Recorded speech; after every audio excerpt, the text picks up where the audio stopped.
صلی اللہ علیہ وسلم کے ساتھی بنے انہیں صحابہ کرام کہا جاتا ہے۔ یہ ایک مقدس گروہ ہے، یہ گروہ فضیلت والا گروہ ہے جنہیں اللہ تعالیٰ نے اپنے نبی صلی اللہ علیہ وسلم کی صحبت اور ان کا ساتھ دینے کے لیے چن لیا۔ انہیں صحابہ کرام کہا جاتا ہے۔ صحابہ جمع ہے، اس کا واحد صحابی آتا ہے۔ صحابی سے مراد وہ شخصیت ہے جس نے ایمان کی حالت میں نبی کریم صلی اللہ علیہ وسلم کا دیدار کیا اور آپ کو دیکھا، ورنہ کفار نے بھی رسول اکرم صلی اللہ علیہ وسلم کو دیکھا،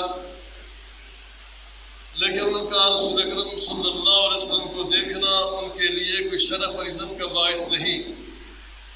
بلکہ الٹا وہ اللہ کی ناراضگی ان پر نازل ہوئی۔ ابو جہل، ابو لہب، عتبہ اور شیبہ اس قسم کے جو کفار تھے، انہوں نے نبی کریم صلی اللہ علیہ وسلم کو دیکھا لیکن وہ ایمان نہ لائے، ان کو رسول اکرم صلی اللہ علیہ وسلم کا دیکھنا ان کے کسی کام نہ آیا۔ ان کے برعکس جو لوگ دائرہ اسلام میں داخل ہوئے، مسلمان ہوئے، ایمان اور اسلام کی حالت میں جنہوں نے رسول اکرم صلی اللہ علیہ وسلم کا دیدار کر لیا، دیکھ لیا، وہ اللہ کے ہاں معزز ٹھہرے، ان کا مقام بڑا ہی بلند ہے۔ نبی کریم صلی اللہ علیہ وسلم نے فرمایا کہ جس مسلمان نے، جس مومن نے مجھے دیکھ لیا، میری زیارت کر لی اور میرا دیدار کر لیا، وہ جہنم میں نہیں جائے گا۔ لا تمس النار من رآنی، جس آدمی نے مجھے دیکھ لیا یعنی مسلمان نے اور مومن نے میرا دیدار کر لیا، وہ جہنم میں نہیں جائے گا۔ اتنا عظیم شرف اور اتنا عظیم مقام اسے نصیب ہوا ہے کہ اللہ تبارک و تعالیٰ نے اس پر جہنم کو حرام کر دیا اور جنت اس کے لیے واجب کر دی، جس نے ایمان کی حالت میں رسول اکرم صلی اللہ علیہ وسلم کا دیدار کیا ہے اور آپ کو دیکھا ہے۔ بلکہ اتنا ہی نہیں، جس کسی نے کسی صحابی کا دیدار کر لیا وہ بھی جہنم میں نہیں جائے گا۔ لا تمس النار من رآنی ولا من رآنی، من رآ من رآنی، کہ جس نے مجھے دیکھا یا جس نے کسی صحابی کو دیکھ لیا وہ بھی جہنم میں نہیں جائے گا۔ یہ صحابہ کو اور صحابہ کو دیکھنے والوں کا یہ مقام اور مرتبہ ہے، اور سارے ہی صحابہ اس مقام کے حامل ہیں۔ اللہ تعالیٰ نے ان کو مختلف انداز میں قرآن مجید ان کا تذکرہ کرتے ہوئے کہیں فرمایا کہ رضی اللہ عنہم ورضوا عنہ، کہ اللہ ان سے راضی ہو چکا اور وہ اللہ تعالیٰ سے راضی ہو چکے ہیں۔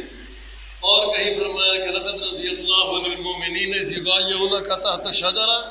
کہ اے نبی یہ درخت کے نیچے حدیبیہ کے مقام پر آپ کے ہاتھ پر جب بیعت کر رہے تھے، اللہ تبارک و تعالیٰ نے ان سے بھی رضامندی کا اظہار کر دیا ہے۔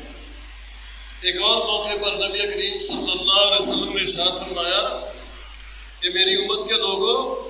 تم صحابہ کے مقام اور مرتبے کو نہیں پا سکتے، ان تک نہیں پہنچ سکتے۔ امت کا کوئی ایک عام آدمی پہاڑ کے برابر سونا خرچ کرے اور میرا کوئی صحابی 2-2.5 کلو سونا خرچ کرے تو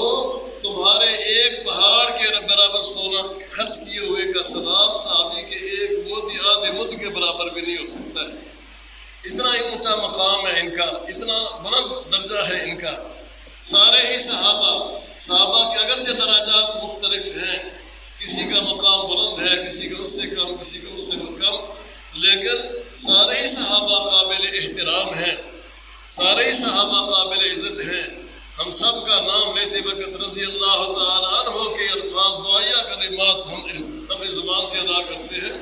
کہ اللہ تعالیٰ ہم سے راضی ہو گیا